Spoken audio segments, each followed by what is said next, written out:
За тэгэхээр энэ хүү бараг 3 жилийн дараа хийж байгаа comeback дугаараараа 4 жилийн өмнө бичсэн скриптээрээ бичлэг хий гэж бодлоо. Тийм. За тэгэхээр Ryuto Sobakasu-no Hime буюу өөрөөр Аратанба гоо үзэх луу ба сэвхэд гүнжин 2021 оны 7 сарын 16-нд гарсан анime юм. Цаг хугацаагаар аялагч охин Чон хүүхдүүд Мирай гэх мэт бидний сэтгэлд хүрсэн анимнуудыг найруулсан Мамаро Хосодагийн бүтээл билээ.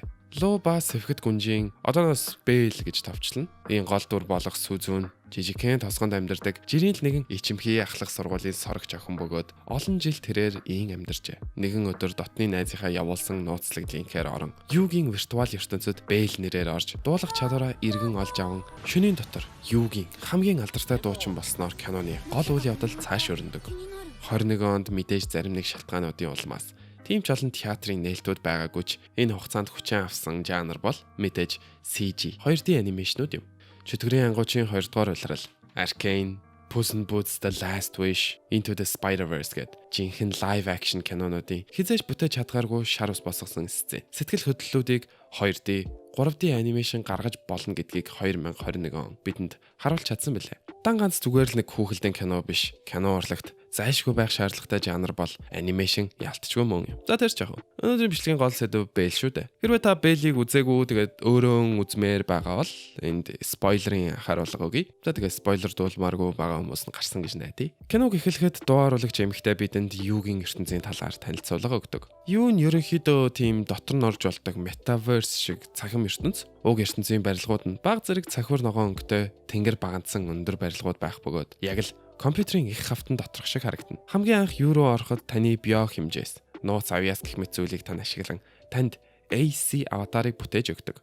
Үүний онцгой биеэ шеэрлэх технологи ачаар та AC аватартайгаа бүрэн холбогдох боломжтой. Таны амьдрал дээр мэдэрч байгаа бүхэн өвдөлт гэх мэт зүйлс юуд мэдэгддэг. Энэ нутахгүй чухал болно. Үүний дараа бидэнд манай гол дүр Сүзүү автагаа баг зэрэг хөндөй байдаг. Мөн түүний юугээс гаднах амьдрал ямар уйтгартай нэгэн хэвэн гэдг нь харагдана. Ихэнх сценүүд хоосон хөдөлгөөнгүй эсвэл Сүзүүгийн царайг ойроос гаргасан нь баг зэрэг кластерфобик юм шиг. Гэхдээ тэр дандаа ийм байсангүй. Тэр багада хөгжимд дуртай, бас дуулах дуртай, хөгжилтэй охин байсан ч нэгэн өдөр түүний ээж нэгэн танихгүй охиныг үерээс аврах гэж байгаад нас барснаас хойш тэрээр гүн сэтгэл готролд орж ээжигээ буруутгана. Баатар болох гэж оролдох хэрэггүй л байсан юм. Охиноо боддгүй юм бах та гэх мэт харилцаа. Түүний оршуулга дээр шивэр авир сонсогдно. Үүнээс болж түүний дуулах чадвар үгүй болж хөгжимч сонирхол буурна. Аваасаа баг зэрэг хөндөрсөн шалтгаан нь энэ болоо. Түүний хамгийн сайн найз Хиро түүнийг сарны нөгөө тал шиг хинч мэддэггүй гэж яжлах нь ч бий. Манай туслах дөрүүд болох Рука, Хиро, Камишимба, Шинобу, Сүзүүгийн багын найз олон Краш. Каракорон ангийнхаа хүүхдүүдэд дуул гэсэн хэцүү шахалтанд орж баг зэрэг ухаанаа алдан гарч гүүрэн дээр ганцаараа дуулах гэж оролдовч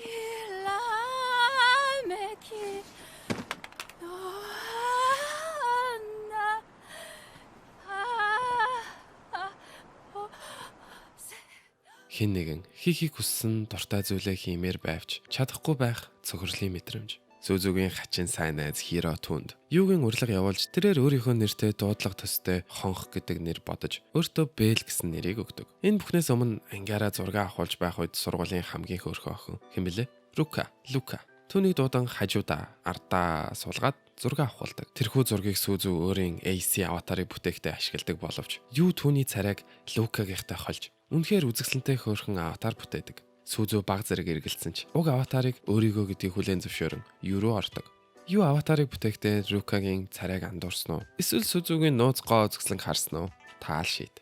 Ингээд утасгүй чихвч шиг холбох төхөөрөмжийг зүүн AC-тэйгээ холбогдож хязгаар нь үл харагдах Юугийн виртуал ертөнцөд орсныхаа дараа түүний хийсэн эхний үйлдэл бол мэдээж дуулах байв.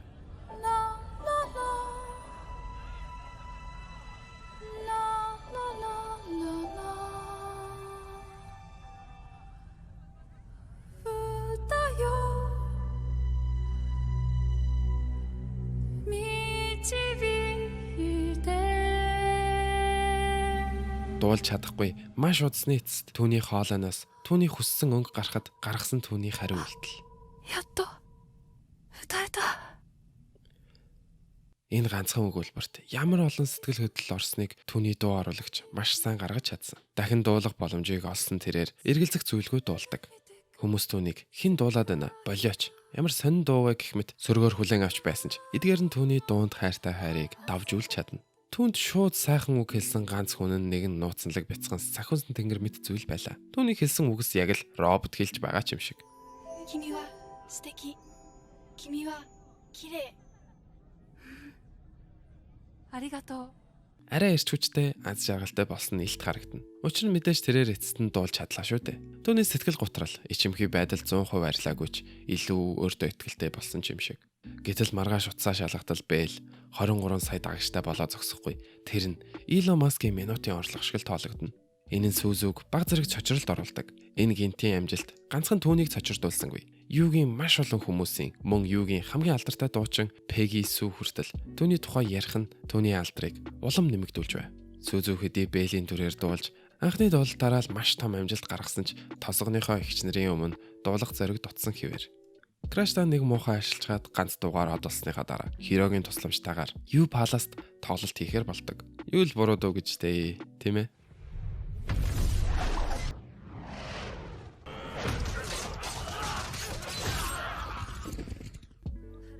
Хөрх хэлж дуусаагүй багтал.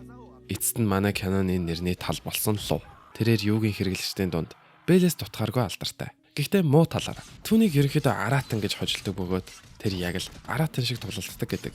Юугийн PvP хэсэгт амар ялдаг болохоор хүн муу гэсэн үг биш ч гэсэн нэм юм ч дээ. Түүний нөмрөгнийхэн хөхрөлт шарах сорив байх ёстой ч гэсэн айгуу тийм сонин өнгөлөг. Тэгэл ерөнхий нүдээ өсөрөө хаасан байх байдал ч гэсэн те нууцлаг юм шиг. Яг л нэг тийм ээжи өсвөр насны банд мэт сэтгэл төрүүлдэг. Тэрээр магадгүй Canon-ы хамгийн сул тал нь баг. Түүний байгаа шалтгаан зүгээр Canon-г илүү аратан ба гоо үзэсгэлэнгийн пароди болгох гэсэн юм шиг. Мөн Canon-ы бас нэгэн сонинч гэх юм уу, чухалч гэх юм уу хэсэг нь энэ илчлэгч цацраг байгаа. Энэ цацраг туяа хэн нэгний AC аватар руу тусгавал түүний AC аватар алга болж жинхэнэ төрхөн илчлэгддэг. Бас л нэг тийм зохиолч айгуу тийм яарч битсэн юм шиг тийм хэсэг. За би юу мэдхүү. Үүний дараа манай Сүзүү Хиро 2 ягаад ч юм луг хэн гэдгийг олохыг хүсдэг. Магадгүй түүний нууцлаг байдалд Сүзүү татагдсан юм болов. Тэгээд түүний нууц цайзыг хайж олоход нь нөгөө бяцхан сахиусан тэнгэр тусалдаг. Сарна. Мөн бид түүнийг луутай ямар нэг дотн холбоотойг харна. Крашта дахиад сонин аашилж цүн дээрээ зан гаргачгаад Бэлийг бууж өглгүй дахин ирэхэд луугийн юу нөөцлөгдсөн бүүм мэд нууц өрөөндөө хэсэг оруулдаг. Эндээс бид түүнийг бас хэн нэгэн эмэгтэйтэй холбоотой асуудалтай харж болно. Магадгүй түүний ээж ч магадгүй. Түүний дараа хөөгдөж явахдаа энэ сонин Reddit-ийн модустай санамсаргуу тааран нэлээд төвөг удсныхаа дараа ордонд буцаж ирэн Бэл тосгоны эгч нарынхаа зөвлснөөр түүнд дуудуулж өгдөг. Энэ сцены маш олон зүйлийг өөлмөр байгаач зүгээр л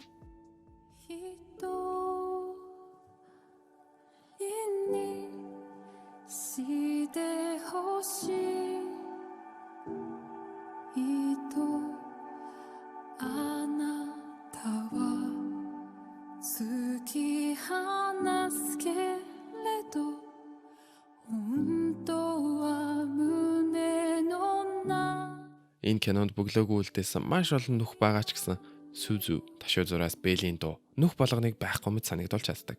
Аварсны дараах бүжгийн хэсэг. Нууц сарнаа гинт гоё хувцастай болоо. Арата багоо зөкслөнгээс санаа авсан гэхэд хитрхи ойлгомжтой харагдаж байгаач Бэлийн дуунууд үүнийг шал өөр мэтээр санагдвал.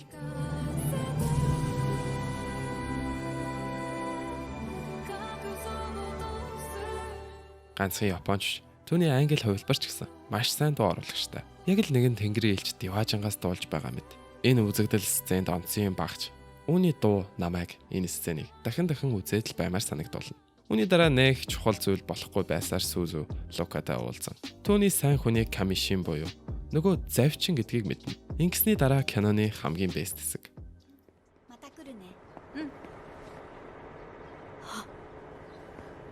Камишин. Ото.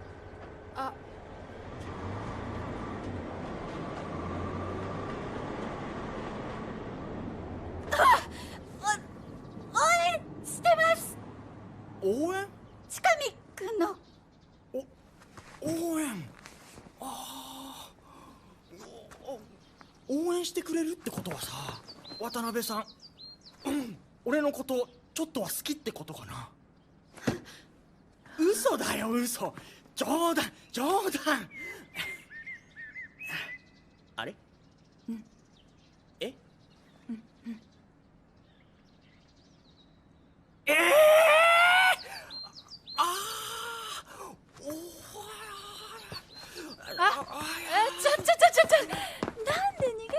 俺女に好きって言われたことないし。今言われたでしょ、応援してるって。そっか、嬉しくないの？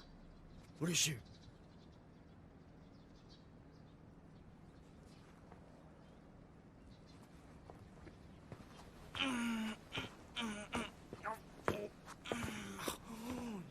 わお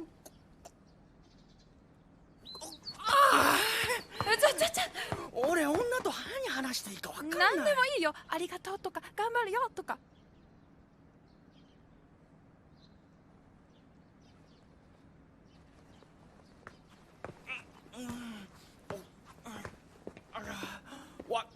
渡辺さん。はい。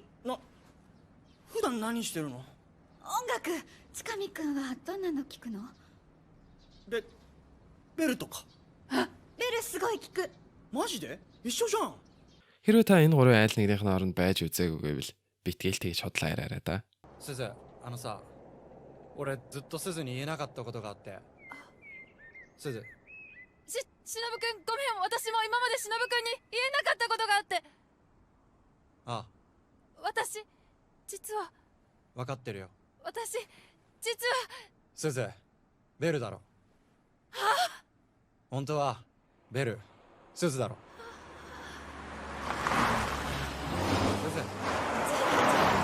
違うよ。すず。違うよ。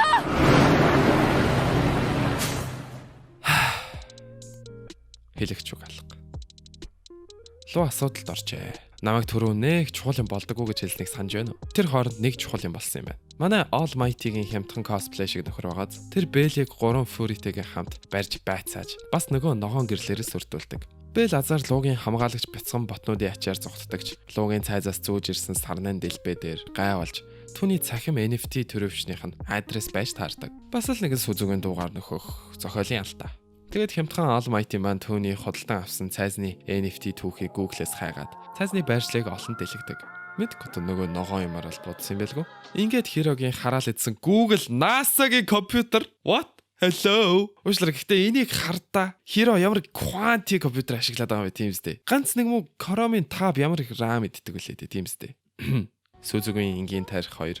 Нэг галзуугийн имлэгийн өрөө шиг өрөөнд ямар ч сэтгэл хөдлөлгүй зүгээр л нэгэн хүү зөвхөн луу бэл хоёрын мэддэг дууг л дуулж байдаг. そうだし。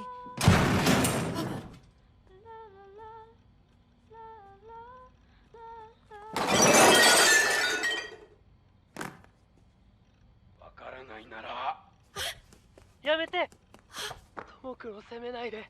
どけ。やめてよ。なんだ。 Энэ бүхэн ийм л очиртай байж. Тэдний аав ээжийг нь нас орсноос хойш тэднийг хүчрхийлдэг байсан байна. Тэр робот шиг ярьдаг нууцлаг сахиусан тэнгэр луу хоёрын холбоо.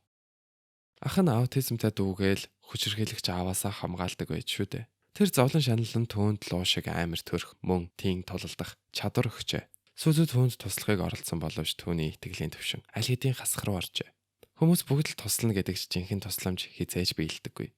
Түүний итгэлийг олохын тулд түүнийг Бэлийн маска тайлахыг Шинобу зөвлөнө. Сүзүүч өөр сонголт байгаагүй учраас тэрээр өөрийгөө ногоон гэрлээр баптизм хүртээж хүмүүсийг гайхшруулдаг.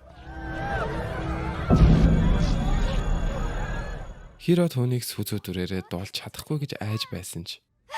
Ямете! すず。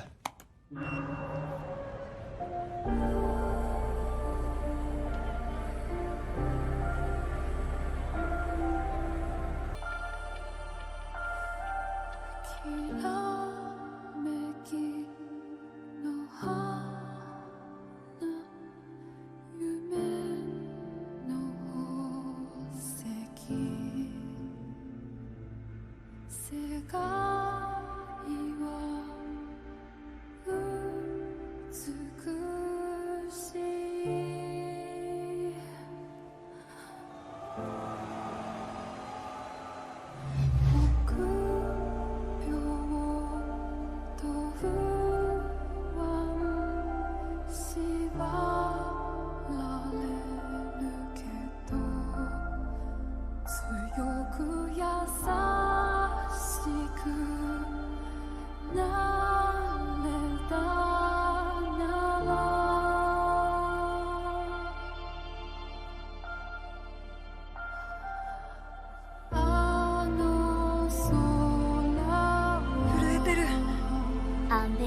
かわいそうに。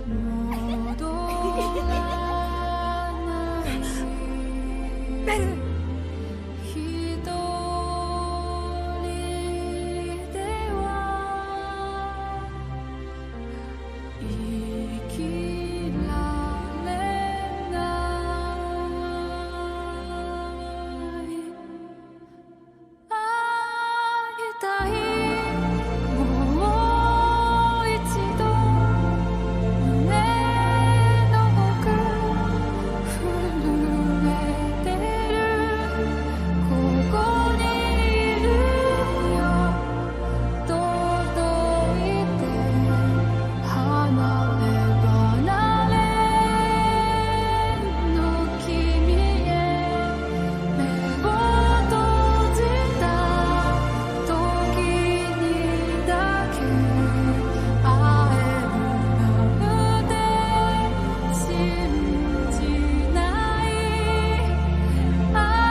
Энэ хэсгийг киноны бест хэсэг гихтэж багтана. Энэ хэсэгт ямар ч гоё график, гоё эффект гардаггүй. Энэ хэсэг бол зүгээр л цэвэр сэтгэл хөдлөл, цэвэр хөгжмийн иж.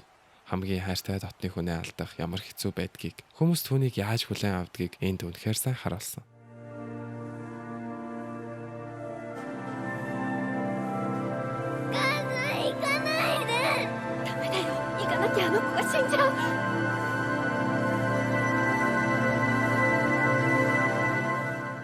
сүзүү эцэст нь ээжигээ ойлгож уучлдаг. Энэ хэсэг хурдны зам дээр яаж байгаа ачааны машинаас ч хүчтэй цохилт үзүүлдэг.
Үзэх болгонд л шар ус босгож хоолой зангируулах энэ хэсэг бусдаар бол онцгой зүйлгүй энэ киног онцгой болгодог.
Та үнийг мэдв. Халим дуулдаг гэдгийг. Тэд ихэвчлэн орооны үеэр бөөнөрөө байхдаа дуулдаг. Янз бүрийн өнгө нотноос бүрдсэн бүр хилтэй гэж хэлчих болно. Гэхдээ заримдаа тэд зулцахтайгаа явж байхдаа Эсвэл зүгээр л ганцаараа явж байхдаа дуулж ажиглагддаг. Тэдний дуу хэдий бид ойлгож чадахгүй ч тэдний дуу үнэхээр хачирхалтай, бас үзэсгэлэнтэй. Магадгүй тэд зүгээр л дуулмаар санагддаг байх. Эсвэл магадгүй тэд яг л сүзүү шиг ганцаардсан үедээ гунигийн дуу дуулж сэтгэлийнхаа чилээг гаргадаг биз. Хэдий хамгийн том амьтад байлаач тэд бидэн шиг л амьтад шүү дээ. Тэдэнд яг бидэн шиг сэтгэл зүрх байгаа. Ингээд сүүзүүгийн тууштай зан сайхан дууны ачаар луу иргэн холбогддог. Тэд түүний байршлыг олж тогтоогоод сүүзүү шууд л тийшээ явдаг. Ингээд Бэл эцэст нь удаан хүсэн хүлээсэн луу сахиусан тэнгэр хоёртойгоо уулзахад түүний аав гарч ирэн тэднийг бас л хүчирхийлхийг завддаг. Үүнийг сүүзүү нэгч далдралгүй тэднийг хамгаалан зогсох нь түүнийг айлгадаг.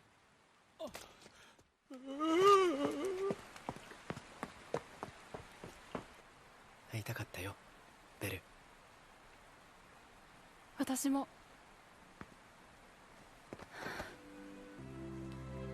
ありがとう。大好きだよベル。ありがとう。 Мөн кино урлагийн түүхэн дэх хамгийн хүйтэн хариулт. ベル、君は素敵。君は綺麗。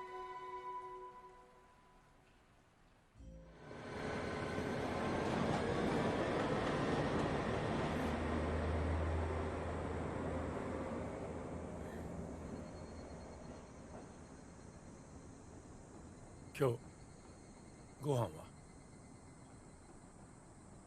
食べる。じゃあ叩き食おう。ただいま。おかえり。 Ингээс тэрээр буцаж ирэн галт тэрэгний буудал дээр аавынхаа нүдрөнд харж байгаад ярьсан нь сэтгэлд байсан том тэгийг аваад хайчих шиг. Эцэстэн сүүзүү өөрийгөө чөлөөлж чадлаа шүү дээ. Энэ удаа найзууд нь түүнийг дуулаач ихэд тэрээр өөртөө ихтгэлтэйгээр толгой дохиод бэлнү гэд кино дуустдаг. 聞いてる。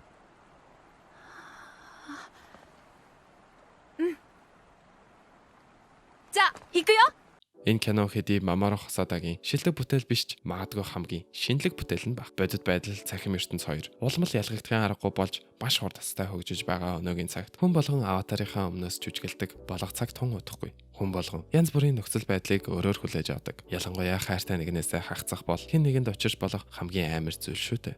Хэдий аратан байгаа зөвслөнгийн аним хавлбар шиг харагдаж болох ч олон талаараа маш өөр. Бэл хэдий аним ч гэсэн үүнийг үнэхээр л кино театрын өргөн дэлгэцээр үзэх гэж бүтээсэн. Үүнд магадгүй сайжруулж болох маш олон зүйл байсан байж болох ч маш үзүүштэй. Хамгийн чухал нь сонсууштай болж чадсан. Би мюзикал төрлийн бүтээлүүдэд тийм ч талтай биш. Гэхдээ энэ удаад Бэл намайг анх трейлерыг нь YouTube дээрээс олж үзсэн цагаас л өөртөө татаж чадсан. Дуу болгоных нь үгийг 100% ойлгосон гэж хэлэхэд хэцүүч. Дуу болгоно нь мэдрүүлэхийг зорьсон мэдрэмжээ 100% мэдрүүлдэг. Эцэст нь хэлэхэд баг зэрэг клишэ сонсогдож болох ч одоогийн энэ цаг үед бидэнд амьд харилцаа үнэхээр их дутагдж байгаа. Бид бүгд л өөрсдийн цахим хүрээлэлтэй бичил одууд шүү дээ. Гэхдээ амьдрал дээр бид бүгд ганцаардаж бусдад өөрийгөө ойлгуулж чадахгүй байсаар улам том хаалганы цаанд төгжигддэг. Киноны эхэнд гардаг шиг сүүзүү юугийн анхаарлын төв болсон ч амьдрал дээр түүнийг анхаардаг нь хэдхэн. Тавьж явуул эсвэл чирэгдсэн алдартай үг байдаг. Заримдаа бид өөрсдийн удирдах чадахгүй хүчин зүйлсийн улмаас өөрсдийгөө илүү зовоодог. Хэрвээ бид тэр зүйлийг тавьж явуулж чадхал юм бол амьдралынхаа бүхий л захирах гэсэн хийсвэр бодлосоо ангижирч чөлөөлөгдөж чадна. Бэл дундаа хэлсэн шиг хичнээн муухай өглөө байсан ч хамаагүй. Чиний харсан зүйл чамд гунигтай нэмсэглэл төрүүлэх юм бол нүдэн анхаас битгий аа. Харгас тавилан зайлшгүй. Дэлхийн үзэсгэлэнтэй өөрөөрөө байх нь хэцүү биш. Тийм ээ. Энэ тийм ч хэцүү биш. За тэгэд миний 4 жилийн өмнө бичижсэн скриптийн хүрээ дуусч байна. Тэгээ яг үүндээ тухайн үед энэ анимны юу намайг та бүр ингэж бичлэг хийгээд бүр бичлэгний зохиолын хүртэл бичгээд хүргэснийг мэдэхгүй л дээ. Гэхдээ энэ бичлэгийг хийх гэж дахин нэг удаа үзэхдээ яг байж болох л ингэж бодлоо. Яг л тэр үед ингэж мэдрэгдэж байсан бах таа гэмээр шарус босож зарим хэсгүүд нь бүр тийм нулимс цэлэгнүүлэхэр ч гэсэн хэсгүүд байсан. Тэгээ мэдээж 16-тай эрхмэгийн зарим зөөрлөл жоок нь баг зэрэг хоцрогдсон ч яг миний хэлэх гэсэн санаануудыг ойлгосон байх гэж найдаж байна. Тэгэд юун түрүүнд энэ бичлэг маань киног ерөөсөө товчилж ярих, товчлол маягаар бүтээгдээгүй шүү гэж хэлэх байна. Киног хамгийн гол нь өөрсдөө үзэж experience хийгээрэй гэж хүсэх байна. Тэгээд өөрсдийн opinionтэй, өөрсдийн ойлголтоо бас үсгээрэй. Яг тэр сүсүгийн хэцүү мөчүүд, жаргалтай мөчүүд, дүр хоорондын харилцаа, тэгээд дээр хэлсэн шиг те дуунуудын үгийг 100% ойлгохгүй ч гэсэн мэдрэмжийг нь 100% мэдрээсэй гэж хүсэж байна. Тэгээ киноны төгсгөл биднийг хариулттай гэхээсээ илүү те хоёр хүүхдэд юу болсон бол Луу Сүзүү хоёр яг бие биендээ бараг сайн гэж үү те Шиноби Сүзүүг фрэнд зонтсон уу гэх мэт асуултуудтай үлдээдэг чи яхав тэгээд жаргалтай төгсгөл гэж бодчих. За тэгээд comeback дугаар маань энэ хүрээнд өндөрлж байна. Киног үзэн үр дүнгийн ирэх маяла дараагийн бичлэгээр уулзлаа. Түр баяртай. Хамгийн чухал нь соншус. Хамгийн чухал нь сонсууштай. Хамгийн чухал нь сонсууштай болж чадсан. Хамгийн чухал нь сонсууштай.